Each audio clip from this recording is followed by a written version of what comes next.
Welcome to the So You Missed Church podcast. We are happy to have you here with us today. Happy Monday to you. This is Clint Daly, and I'm hoping that if you missed church this week, maybe you couldn't go this week, maybe you didn't want to go this week, that we can still help you get your week started off in a positive way. Hey, it is Halloween week, and I know this is a church podcast, and I know many people in churches don't always participate in Halloween.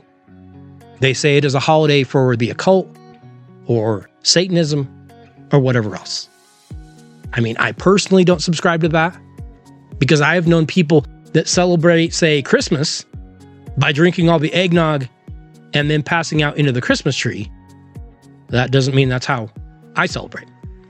It is what you make it. But you do you. And Halloween to me, as a child, was spent dressing up in costumes and running from house to house with my siblings and my friends in search of candy. And then when I turned like 10 or 11, a friend of our family had started a haunted house. And somehow I got hired. And so every year from when I was about 10 until I was like in my late 20s, I spent the weeks leading up to Halloween and Halloween night working in a haunted house and scaring people. I started as a little 10-year-old troll under a bridge scaring people as they left and thought the scares were over. And I ended up graduating years later to running a chainsaw and chasing people around with a hockey mask on. And doing that job, you learn to attack people's fears. And as people, we do tend to get scared a lot, right? We get hit with fear over and over. I have told you before about the anxiety numbers that we have right now on this planet, and they are through the roof. And there is a passage that is one of the most popular biblical passages in the world that many people like to read when they are afraid, or when they're stressed, or when they're sad. Many times you hear it at funerals. And that, of course, is David's Psalm 23. And David had been a shepherd as a boy. And he spoke in this psalm from that experience, and you probably know the passage. Feel free to say it with me if you know it. The Lord is my shepherd, I lack nothing. He makes me lie down in green pastures. He leads me beside quiet waters. He refreshes my soul.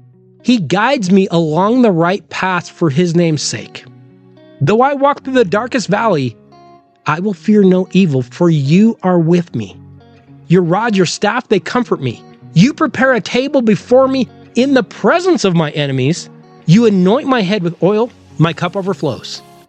Surely goodness and love will follow me all the days of my life, and I will dwell in the house of the Lord forever.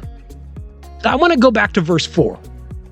And in the original Hebrew, the translation is, though I walk through the valley of the shadow of death. Hey, that paints a very vivid picture. I mean, this is walking through a graveyard at night on Halloween, right? This is fear. The valley of the shadow of death? I don't know, that's scary to me. I'm not sure where David was, but imagine being a shepherd in those days when darkness was truly darkness. And there were predators that were intent on killing your flock or maybe even you. But I want us to focus today on one specific word in this psalm.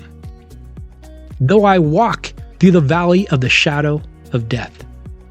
And the most important word in that verse is not death. It is not valley. It is the word walk. Because it is a critical word in this psalm, and you might have missed it. We have to walk. We have to move. Stagnation is death. You know, when I was chasing people with a chainsaw, there were people that I would come out to scare, and they'd just run, and they'd get away. But the people that got scared the most were the ones that froze and covered their ears and their eyes and didn't move. And I'm not talking about walking through a haunted house today or on Halloween. I'm talking about life. Maybe it is loss. Maybe it is your health. Maybe it is loss of financial means. But what is your reaction to these things? Because we obviously grieve. We have to grieve. But then We must walk. We can't stay in that grief.